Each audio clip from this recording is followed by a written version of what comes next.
ஆசியாலேயே மிகப்பெரிய ஒரு உணவு பூங்காவை கர்நாடக மாநிலம் பெங்களூர் பக்கத்தில் பிரதமர் நரேந்திர மோடி நேற்று திறந்து வைத்தார். அதோட அதில் பேசும்போது எதிர்காலத்தில் கர்நாடக விவசாயிகளுடைய வாழ்க்கை தரம் ஏற்றம் பெறுவதற்கும் இது உதவும் அப்படின்னு சொல்றார். பொதுவாக பொருளாதார ரீதியாக விவசாயிகள் மேம்பாடு அடைவதற்காக இந்த உணவு பூங்காலை இடம்பெறக்கூடிய குளிர்பான நிறுவனங்கள், கோக்கு, பெப்சி இந்த மாதிரி நிறுவனங்கள் தங்களுடைய மென்பானங்களில் 5% பழச்சாறு சேர்ப்பது தொடர்பாக பரிசீலிக்கணும், அது தொடர்பாக பேச்சுவார்த்தை நடக்குது அப்படின்னு சொல்லி அதை செய்யணும். அப்படி செஞ்சா விவசாயிகளுக்கு பணம் கிடைக்கும், அவருடைய வாழ்க்கை முன்னேறும்னு ஒரு கருத்தையும் பிரதமர் சொல்றாரு. அவருடைய அந்த கருத்தை நீங்க எப்படி பாக்குறீங்க? அதாவது அவர் அந்த ஃபுட் பார்க் இது பண்ணும்போது அதில் வந்து அந்த வேர் ஹவுசிங் ஃபெசிலிட்டிஸை தான் அங்கே வந்து இது பண்ணாங்க. அதில் ஒவ்வொரு 30 கம்பெனிகள் வந்து அந்த இடத்துல வேர் ஹவுசிங் ஃபெசிலிட்டிக்காக 1000 crores ஈச் கம்பெனி வந்து கொடுத்துருக்காங்க. ஒவ்வொருவரும் 1000 கோடிகளை கொடுத்துருக்கிறார். அதில் 22,000 டன் வந்து சேவ் பண்ணும்படியாக ப்ரிசர்வ் பண்ணும்படியான ஒரு வேர் ஹவுசிங் ஃபெசிலிட்டி. அதை பற்றி பேசும்போது அந்த கார்ப்பரேட்ஸ் அதில் இருக்கிறாங்கங்கிறதுக்காக இன்வெஸ்ட்மெண்ட்டுக்காக அவர் அந்த கோக் பெப்சியை சொன்னாரா அப்படிங்கிற ஒரு கேள்வி இருக்குது. ஆனால் அது ஒதுக்கிட்டு பார்த்தோன்னா கோக் பெப்சியை அவர் மென்ஷன் பண்ணி இந்த இதை சொல்ல வேண்டிய அவசியம் என்ன அப்படின்னா, அவர் கோக்குக்கும் பெப்சிக்குமான ஒரு இதை வந்து ப்ரமோட் பண்ணுறாரா? ஒரு பிரதமர் பேசும்போது அதற்கான இம்பேக்ட் வேறு.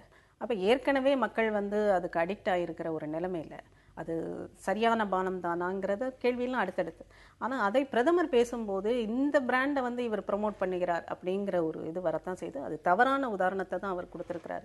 அது செய்திருக்க வேண்டாம்ங்கிறது தான் என்னுடைய. நீங்கள் எப்படி பார்க்குறீங்க? ரொம்ப ரொம்ப அபத்தமான ஒரு விஷயம். இவர் வந்து இந்த கோக் பெப்சின்னு பேரை சொல்லி இதில் இந்த ஃபிஸி ட்ரிங்க்குங்கிறதே உலகத்திலேருந்து ஒழிக்கப்பட வேண்டிய ஒரு விஷயமாக பார்க்கப்படுது. அது ஒட்டுமொத்தமாக உடல் நலத்துக்கு எதிரான விஷயம். அதுவும் வந்து இந்தியாவில் வந்து இன்றைக்கி ஒரு ப்ரொடக்டிவ் ஏஜ் ஸ்பேன் சொல்லக்கூடிய இளைஞர்கள் கூட்டத்துக்கு இருக்கக்கூடிய மருத்துவ சவால்களுக்கு மிக முக்கியமான எதிராக பார்க்கக்கூடிய பானங்கள் வந்து இந்த பானங்கள், இந்த பன்னாட்டு குளிர்பானங்கள் எல்லாம். இதில் வந்து ஒரு பழச்சாறுகளை சேர்ப்பதனால அந்த விவசாயிகளுடைய இது மேம்படுங்கிறது யார் அவருக்கு இப்படி ஒரு அட்வைஸை சொன்னாங்க, இல்லை அவராக சொன்னாரா அப்படிங்கிறது வந்து ரொம்ப ஒரு கேள்வியை கொடுக்குது.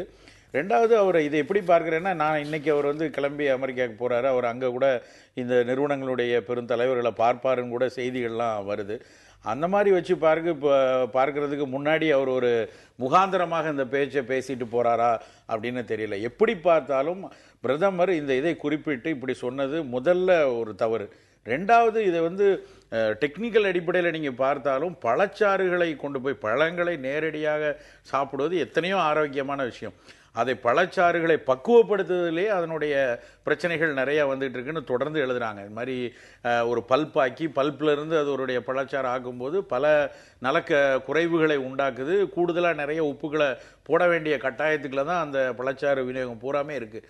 அப்படி இருக்கிற சூழலில் தடி பழச்சாருக்கு இப்படி ஒரு பிரச்சனை இருக்கும்போது இப்படி ஒரு ஃபிஸி ட்ரிங்கில் ஏரேட்டட் ட்ரிங்க் எந்த விதத்துலையும் உடல் நலத்துக்கு நல்லது செய்யக்கூடிய ஒரு இதில் 5% பழச்சாறை சேர்க்கணுங்கிற மாதிரி சொல்லியிருக்கிறது வந்து ரொம்ப தவறான ஒரு விஷயம்.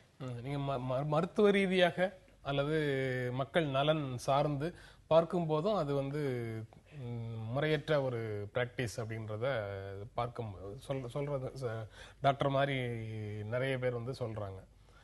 அதை நீங்கள் எப்படி பார்க்குறீங்க? ஆமாம், ப்ராசஸ்டு ஃபுட்டே வந்து ஹெல்த்துக்கான ஒரு ஹசார்டை தான் கொண்டு வருது அப்படிங்கிறது தான் உண்மை. முடிந்த அளவு நேச்சுரல் ஃபுட்டுக்கு எல்லாரும் மாறிக்கொண்டிருக்கிற இந்த இதில் அந்த நேச்சுரல் ஃபுட்டுக்கான ப்ரொமோஷன் பெரிய அளவில் நடந்துகிட்டு இருக்கும்போது நம்ம நாட்டில் என்னென்ன பிரச்சனைகள் இருக்குன்னா டயபெட்டிஸ் மிகப்பெரிய பிரச்சனையாக இருக்கிறது.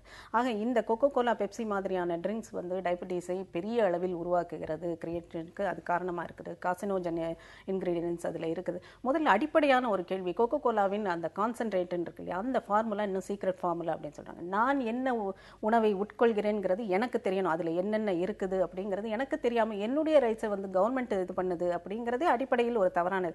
நான் என்ன மொழி படிக்கணும்னு கவர்மெண்ட் டிசைட் பண்ணுற மாதிரி நான் என்ன சாப்பிடுகிறேங்கிறதையும் கவர்மெண்ட் தான் டிசைட் பண்ணணும்னா அது என்ன மாதிரியான அடிப்படை உரிமைகளில் கை வைக்கிற ஒரு விஷயம். முதல்ல கொக்கோ கோலாவில் அந்த பிரச்சனை இருக்குது. கொக்கோ கோலா, பெப்சியில் சுகர் கண்டென்ட்டுங்கிறது பெரிய அளவில் இருக்குது. அதில் அவங்க அந்த சுகருக்காக ஆட் பண்ணுற அந்த கார்ன் சிரப் இருக்கு இல்லையா, அது வந்து ஜெனட்டிக்கலி மாடிஃபைடு கார்னாக இருக்குது. அப்போ நவம்பரில் வந்து அமெரிக்காவில் ஒரு இது நடந்தது, ஜெனட்டிக்கலி மாடிஃபைடு இன்க்ரீடியன்ஸ் இருக்குது அப்படின்னு சொல்லி லேபிளிங் பண்ணணும் கண்டிப்பாக அப்படின்னு சொல்லும்போது அதை மிக அழகாக இவங்க வந்து லாபி பண்ணி அதை முறியடிக்கிறாங்க. அந்த லேபிள் வந்து வேண்டாம். லேபிள் இல்லாத ஒரு விஷயத்தை நான் எப்படி எடுக்க முடியும்? ஆக அடிப்படையிலேயே இங்கே பெரிய பிரச்சனைகள் இருக்குது. அந்த மாதிரி அமெரிக்காவிலேயே மிகப்பெரிய பிரளயத்தை ஏற்படுத்தி கொண்டிருக்கிற மான்சான்டாவோடு சேர்ந்து கைகோர்த்து நடக்கிற ஒரு நிறுவனத்தை பற்றி பிரதமர் பேசுகிறார் என்பது மக்கள் நலன் மீது அக்கறை இல்லாத. இங்கே வந்து நியூட்ரிஷன் பெரிய குறைபாடாக இருக்கிறது. ஆக பழங்கள் சார் சொன்ன மாதிரி பழங்களை நேரடியாக மார்க்கெட்டுக்கு கொண்டு போகிறது தான் ஒரு சரியான ப்ரமோஷனாக இருக்குமே தவிர அதை வந்து ப்ராசஸ்டு ஃபுட்டாக மாற்றுங்க, அதுக்கு பெப்சி கோலாவை கொக்கோ கோலாவை வந்து நீங்கள் இது பண்ணுங்கன்னு சொல்கிறது ஒரு மிக அபத்தமான ஒரு பேச்சாக நான் பார்க்குறேன். இது அபமானது அப்படின்றது வந்து இந்த ஹெல்த் ஹசார்ட் ரேஞ்சிலேருந்து நீங்கள் சொல்கிறீங்க. ஆனால் இந்த இந்த மென்பானங்கள் வந்து இந்தியாவில் சுகர் அதிகமாகிறதுக்கு, நீரிழிவு நோய் அதிகமாகிறதுக்கு காரணம் அப்படிங்கிறது எவ்வளோ தூரம் உண்மையானது? நீரிழிவு மட்டும் இல்லை, நீங்கள் வந்து நிறைய பேர் நினச்சிட்டு இருக்காங்க இதில் சர்க்கரை அதிகமாக இருக்குது அதனால் நீரிழிவு. அதுக்கு பின்னாடி சேர்க்கக்கூடிய உப்புக்கள் ஒவ்வொரு பானங்கள்லையும் வந்து கூடுதலாக. இப்போ ஒரு ரொம்ப சின்ன எக்ஸாம்பிள் எடுத்துக்கிட்டோன்னா, ஒரு பழம் வந்து எப்படி ஒரு தாவரத்துக்கு கிடைக்கக்கூடிய அழுத்தங்கள், அதுக்கு போடக்கூடிய உரம், இல்லைன்னா அதுக்கு கிடைக்கக்கூடிய சீதோஷ்ண பொறுத்து தான் ஒவ்வொரு பருவத்திலையும் அந்த பழங்கள் உருவாகுது. நீங்கள் பழச்சாறு உள்ள ஒரு புட்டியை வச்சுக்கோங்க, பழமும் பழச்சாரையும் ஒன்றாக்க முடியாது. பழச்சாறு உள்ள புட்டியில் வந்து ஸ்டாண்டர்டைஸ்டாக இருக்கும், அதில் இவ்வளோ சுகர் இருக்கும், இவ்வளோ ஸ்வீட் இருக்கும், அவனோட ஸ்வீட்னர், ஆல்கலைசர், அசிடைசர் நிறைய இருக்குது. இதை வந்து பழத்தை ஒரு பாட்டிலாக மாற்றுறதுக்குள்ள அந்த தொழில்நுட்பத்தில் நடக்கக்கூடிய மாற்றங்களில் ஒன்று, பழத்தை விட 4 மடங்கு சர்க்கரை சேர்க்குறாங்க. மேடம் சொன்ன மாதிரி அந்த கார்ன் சிரப்லேருந்து டைரக்ட் ஒயிட் சுகர்லேருந்து எல்லாம் அதில் சேருது. ரெண்டாவது, அதில் சேர்க்கக்கூடிய உப்புக்கள் கெட்டு போகாமல் இருக்கிறதுக்கும் சரி, அதை வந்து அந்த சுவையை கூட்டுவதற்கும் சரி, மணத்தை கூட்டுவதற்கும் நிறைய கண்ணுக்கு தெரியாத உப்புக்கள் இருக்குது. இந்த உப்புக்கள் எல்லாமே sodium nitrate, sodium benzoate, monosodium glutamate, இந்த மாதிரி விஷயங்கள் எல்லாமே அதில் கொஞ்சம் கொஞ்சம் துளி துளியாக சேரும் பொழுது அந்த சோடியம் மூலக்கூறுகள் என்ன மாதிரி இரத்த கொதிப்பை உண்டாக்கும் அப்படிங்கிறது இன்னொரு கேள்வி. அப்புறம் இதில் இந்த ஃபிஸி ட்ரிங்கில் ஏரேட்டடாக வச்சுருக்க ஒரு ட்ரிங்க் வந்து இஸ்கிமிக் ஹார்ட், அதாவது மாரடைப்பு போன்ற நோய்களை உண்டாக்குங்கிறாங்க. புற்றுநோய்கள், இது மாதிரி நான் கம்யூனிகபிள் டிசீஸ் எல்லாத்துக்குமே இந்த மென்பானங்கள் வந்து சரியான தேர்வில்லை. எந்த ஒரு இன்னைக்கு இருக்கிற மாடர்ன் நியூட்ரிஷனிஸ்ட்டை யார்கிட்ட கேட்டாலும் இதை வந்து இந்த மென்பானங்களை ஏற்றுக்கொள்ள முடியாது. இவங்க வந்து உற்பத்தியை பெருக்கி அதை வந்து ஸ்டோரேஜ் ஃபெசிலிட்டிக்கும் போஸ்ட் ஹார்வெஸ்ட் டெக்னாலஜிக்காக இப்படியெல்லாம் நாங்கள் மாற்றுறோம், அப்படி தான் இதுதான் தேவை அப்படின்னு வாதிடுறாங்க. ஒரு கேள்வி என்னன்னா, பழங்கள் 100% மக்களுக்கு அடிப்படைக்கு தேவையான ஒரு விஷயம். இவங்க பேசும்போது மேடம் சொல்லும்போது ஒரு விஷயம் சொன்னாங்க இல்லையா, அதை நேரடியாக முகவர்களுக்கு எப்படி கொண்டு செல்வது, அந்த மெக்கானிசத்தையும் யோசிக்கணும். நீங்கள் பல்பாக்குங்க, அதை வந்து அடுத்து எப்படி எவ்வளவு விரைவாக அதை வந்து ஒரு குழந்தைக்கும் ஒரு முதியோர்களுக்கும் நேரடியாக எடுத்து செல்வது. இதுக்கு கொட்டக்கூடிய பணத்தை பல ஆயிரம் கோடியை கொண்டு போடுறாங்க. 2 நிறுவனங்களும், இந்த கோக்கா இருக்கட்டும் பெப்சியா இருக்கட்டும், $5 பில்லியன் வந்து இன்வெஸ்ட் பண்ண, $5 பில்லியன் கோடி இன்வெஸ்ட் பண்ண போறாங்க 2020. அதுக்கு தான் இவங்க போறாரு, பேச போறாங்க. ஸோ அவ்வளோ இன்வெஸ்ட்மெண்ட்டை இங்கே போட்டு மென்பானங்கள் உருவாக்கி அது வந்து யாரோ ஒரு இது விவசாயிகளுக்கு 100% பெரிய வளர்ச்சியை கொடுக்காது, பன்னாட்டு நிறுவனங்களுக்கு மிகப்பெரிய வளர்ச்சியை கொடுக்கும். அதை விடுத்து இவங்க அந்த உற்பத்தி செய்கிற விஷயங்களை அதை போஸ்ட் ஹார்வெஸ்டில் டெக்னாலஜியில் ரெகுலேட் பண்ணி அதை நேரடியாக நம்ம இப்போ மங்கள்யான் மேக் இன் இண்டியா நாங்கள் தயாரித்து நாங்கள் விட்டோங்கிற மாதிரி எதுக்கு இன்னொரு கண்ட்ரியோட ஒரு இதில் எடுத்து போனோம்? நம்மளே அதுக்கு வந்து நேரடியாக எடுத்து செல்வதற்கு என்ன வழிங்கிறத விவசாய ஆராய்ச்சிகள் முடிக்க விடணும். அதை விட மாட்டேங்கிறாங்க, அதுதான் பிரச்சனை. இல்லை, பானுகம்ஸ் பேசும்போது சொன்ன ஒரு விஷயம் வந்து இன்னும் எனக்கு கிளாரிஃபை ஆகலை. மரபணு மாற்றப்பட்ட கான் அதில் இருக்குங்கிறது அந்த மாதிரி. ஆமா, நீங்க அதாவது நேரடி அவங்க சொல்லும்போது லேபிளிங் ஆக்ட்ல அவங்க ரொம்ப தப்பிச்சு போய் இதை நாங்க போடணும்னு அவசியம் இல்லை அப்படிலாம் கொண்டு வராங்க. இந்தியாவில் வந்து இன்னும் மோசமான விஷயம், நீங்க வந்து லேபிள்ல இப்போ மில்க் சாக்லேட்ஸ் நிறைய வருது, நீங்க வந்து நிறைய பிளெண்டட் ஆயில் இன்னைக்கும் அவைலபிள். நீங்க ஒரு நல்லெண்ணெய் வாங்குறோம் அப்படின்னா அதுல முழுமையா 100% நல்லெண்ணெய் இருக்கணும்னு அவசியம் இல்லை.